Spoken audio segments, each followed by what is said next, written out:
Baik, pada siang hari ini karena waktunya sangat singkat, tetapi saya ingin memastikan bahwa yang pertama, saya bukan lagi politisi karena masih banyak orang yang salah mengira saya masih bagian dari salah satu partai. Tidak ya, 3 tahun saya sudah pamit baik-baik dari partai dan alhamdulillah menyelesaikan studi, dan di sini ada guru saya, Prof. Hafid Abbas ini, penguji saya. Jadi yang intinya begini, mulai dari saat awal pemilu ini, saya sangat menyesalkan sebagai seorang pemerhati teknologi telah banyak digunakan teknologi, ini yang paling penting, untuk berbuat curang bahkan jahat pada pemilu kali ini. Salah satunya adalah teknologi yang mungkin tidak kelihatan pada teman-teman semua, tapi saya pakai juga yang waktu itu dipakai pada saat debat. Nah, ini saya pakai ini. Jadi ketika waktu itu saya menyebut ada salah satu cawapres yang menggunakan alat bantu, ya, kita harus mulai dari situ, karena itu sudah dimulai teknologi digunakan untuk berbuat curang. Ironisnya, semakin jahatnya, fakta yang saya sampaikan pada saat itu, yaitu saya menunjukkan ada digunakan alat bantu, telah berbuat laporan ke kepolisian. Jadi saya pun dalam posisi sekarang dilaporkan. Tapi nggak apa-apa, itu tetap saya hadapi karena itu bagian dari perjuangan. Karena itu fakta. Dan itu dipakai pada 2 kali penampilannya. Yang satu ketika waktu itu masih dipakai di atas, dan yang kedua ketika tidak kelihatan. Seolah-olah tidak kelihatan karena disembunyikan di dalam kerah bajunya, kerah jaketnya. Alatnya ini wireless, jadi nggak kelihatan kalau dipakai, dia tidak akan kelihatan. Dimasukkan dalam kerah bajunya. Ya, ini karena ini kerah baju kelihatan. Tapi kalau dia jaketnya dibikin berdiri, maka itu tidak kelihatan. Yang kedua adalah sekarang sudah mulai perhitungan suara. Dan salah satu teknologi yang dipakai adalah teknologi yang namanya OMR, Optical Mark Reader, atau OCR, Optical Character Recognizer. Seolah-olah teman-teman media juga dibuat takjub dengan teknologi. Itu teknologi kuno. Sudah diciptakan sejak 110 tahun yang lalu. Jadi pada saat itu ada fisikawan Jerman, Emanuel, yang menemukan itu, dan itu di kampus-kampus, saya kira banyak petinggi kampus di sini, mantan itu sudah pakai, itu sudah lama, lebih dari 10-20 tahun yang lalu. Tapi kenapa sangat konyol ketika dipakai sekarang? Kalau tidak ada unsur tertentu yang di dalamnya. Artinya apa? Teknologi yang dipakai OMR atau OCR itu biasa, itu dipakai untuk memindai. Dan ini sebenarnya simple kalau terjadi kesalahan. Kalau ada 1 dibaca 4, dibaca 7, itu normal. Tapi di sini terjadi sebuah automatic algorithm, algoritma otomatis yang bisa membuat atau menambah 48 jadi 748, 51 dari 951. Padahal sederhana, Prof. Din misalnya dan bapak-bapak ibu Israel. 1 TPS itu sebenarnya maksimal 300.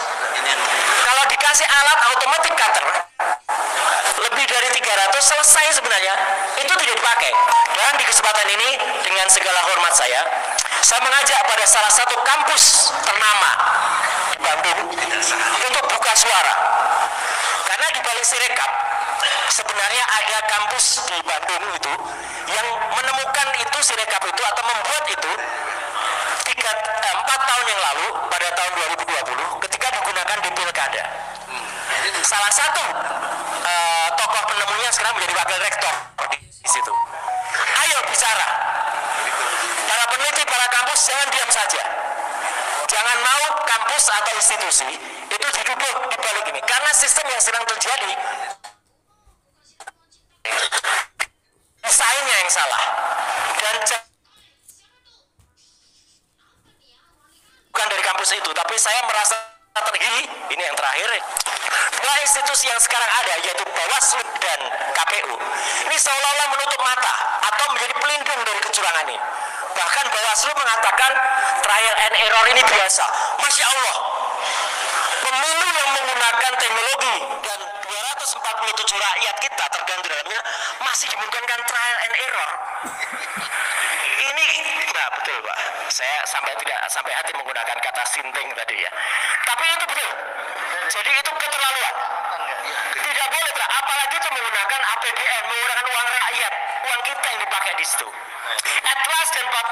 politis. Saya menolak keras statement salah satu komisioner KPU pada konferensi pers kemarin, Prof. Din, yang mengatakan semua data ada di dalam negeri. Tidak. Sistem IT KPU sekarang didaftarkan pada alibaba.com. Buktinya ada. IP yang ada itu terletak di Singapura. Beberapa kawan lain menyatakan ada juga di China, ada juga Perancis. Datanya itu ada di cloud. Teman-teman semua kalau naruh data di cloud, berani sumpah kalau data di cloud itu ada di Indonesia. Tidak. Data di cloud itu tidak di Indonesia. Dan itu melanggar Undang-Undang PDP, Perlindungan Data Pribadi nomor 27 tahun 2022. Saya kebetulan ikut membuat yang PDP itu. Semua objek vital data harus ada di Indonesia. Dan kalau KPU tidak mau diaudit, dia melanggar Undang-Undang nomor 14 tahun 2008 tentang keterbukaan informasi publik. Jadi, himbauan saya terakhir, saya ajak para akademisi, kalau di situ apa ya Pak, untuk bangkit dan bersuara. Kita dorong gerakan moral 100 tokoh ini untuk menyelamatkan bangsa ini. Sekian, terima kasih. Wassalamualaikum warahmatullahi wabarakatuh. Baik, terima kasih. Yang pertama tadi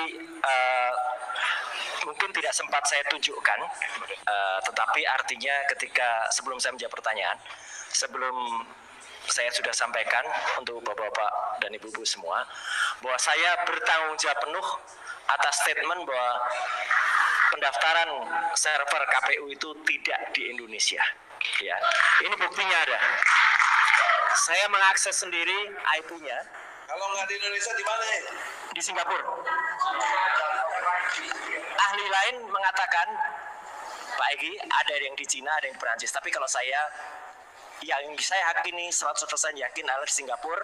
Alamatnya ada di Aliyun Computing Co Ltd dan itu di Singapura. Alibaba Cloud Private Limited, nomor IP-nya juga ada di sini. Artinya apa?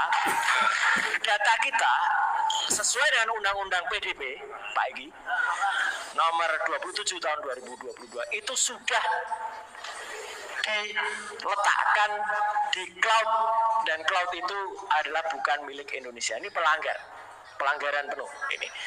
Dan tadi yang dipertanyakan, sistem Sirekap ini memang bukan sistem yang baru. Jadi kalau Ketua Bawaslu Pak Rahmat Bahja mengatakan ini sistem baru, bukan. Ini bukan baru, ini sudah 4 tahun. Pernah dicoba di Pilkada tahun 2020 yang lalu.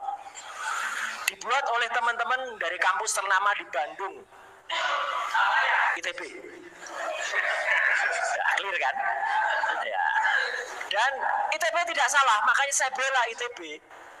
Saya sengaja mengiris itu, saya bela supaya ITB jangan diam, jangan seperti Sansak. Saya bukan dari ITB, tapi saya tidak rela kampus ITB disalah-salahkan. ITB bersuaralah bahwa mereka membuat sistem ini, tapi ada oknum kalau saya mengatakan yang tahu kata kuncinya, tahu backdoornya, dan dia yang membukakan sistem ini untuk bisa dimasuki automatical algoritma supaya bisa ditambah.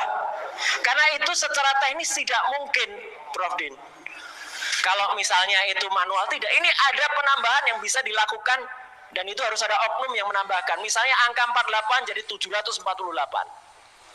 Dan celakanya, khusus untuk Pilpres, itu tidak bisa dikoreksi oleh para operator di TPS. Harus di kecamatan koreksinya. Jadi ini sudah ada sistematik. Kalau dikatakan saya ingin nambahkan. Nama orangnya, kalau tadi Bapak minta nama orangnya, mohon maaf kalau saya tidak ingin nama personal. Tapi dia sekarang posisinya adalah wakil rektor. Udah gampang lah di ITB. Udah clear kan? Udah. Bisa dicari kan? Mungkin beliau takut untuk bersuara, tapi saya ajak, ayo Prof. Din, Pak Paulus tadi mengatakan jangan takut dengan bersuara, supaya kampus jangan disalahkan, karena ini oknum bukan kampusnya. Dan mungkin di luar ini saya ingin mengajak kembali para profesor, para guru besar, jangan berhenti sampai kemarin, bangkit lagi, ayo sekarang ini. Ya, perjuangan belum selesai.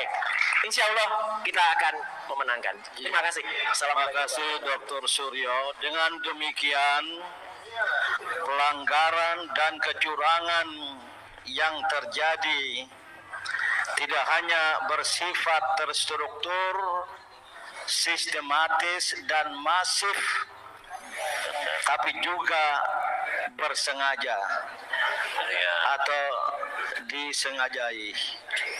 Dan oleh karena itu, apalagi tadi diyakini ya, 100% ya, hakul yakin, servernya berada di luar negeri, di luar Indonesia.